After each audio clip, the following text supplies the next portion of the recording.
Okay, in my first attempt at this, I guess I got a little too wordy. It was a little over 15 minutes.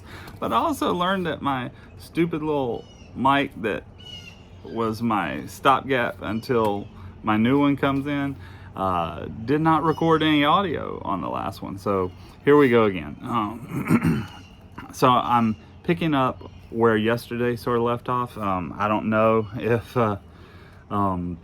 what I had to say upset anybody, but this one probably not gonna make you feel much better either, because today is a special day and it inspired me to talk about the fact that love is a choice. I know a lot of people are not gonna like that statement, and actually it's more than a choice too, but if you want to know what love is, you need to look no further than 1 Corinthians chapter 13.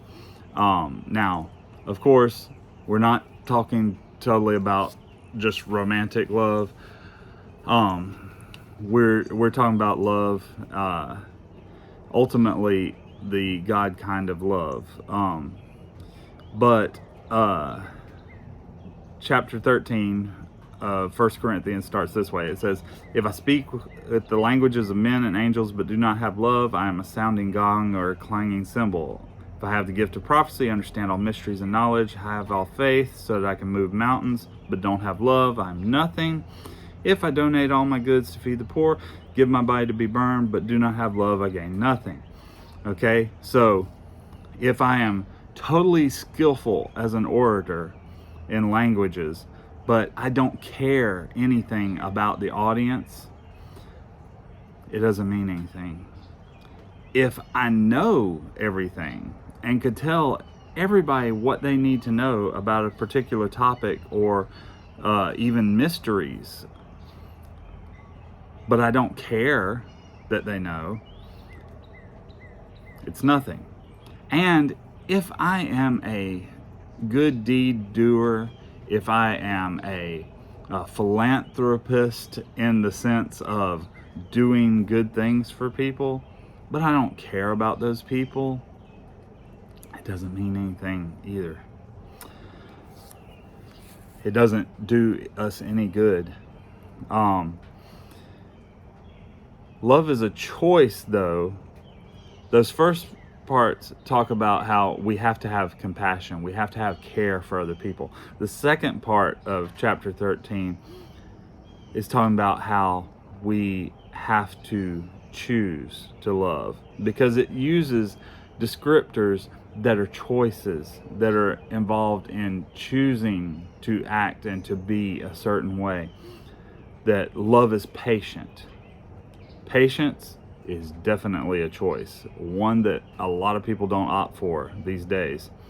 Love is kind. Kindness is a choice, even when we have every right in our minds not to. Love does not envy. Love is not boastful. Love is not conceited. It does not act improperly. It's not selfish. It's not provoked. It does not keep a record of wrongs. So that little list of how folks have done you wrong, it's not going to cut it when it comes to love. Now here's the part where it's probably going to be a little upsetting, but verse 6 of chapter 13 says this: "Love finds no joy in unrighteousness, but rejoices in the truth." And we had a bunch of folks, I've just seen a lot of conversations that say, well, if you love me, you would advocate for what I'm about. You would, take up my cause if you love me.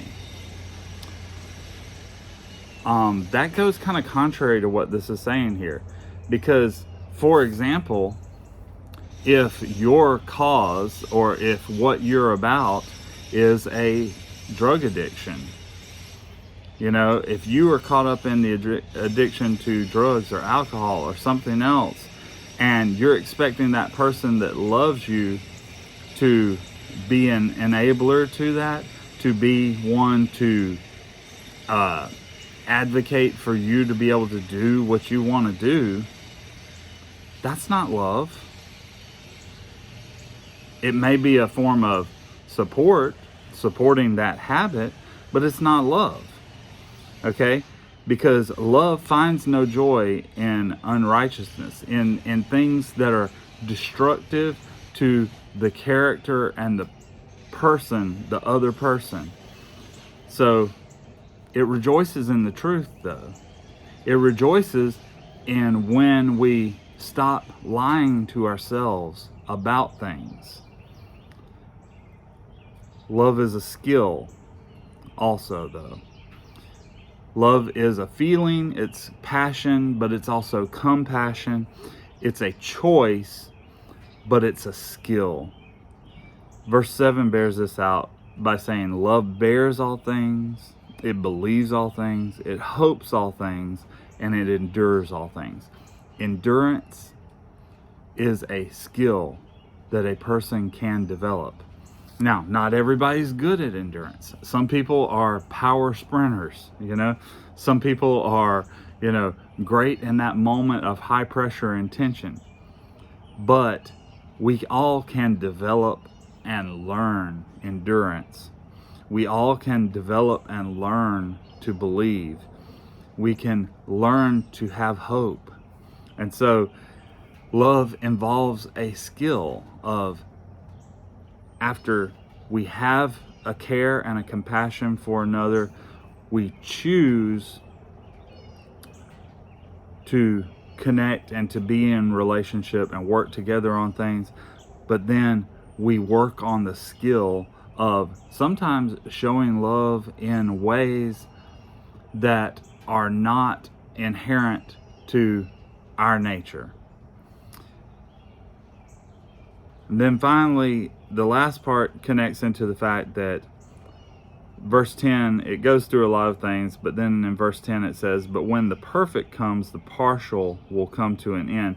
In other words, there's an aspect in where love, for it to be complete, has to involve God.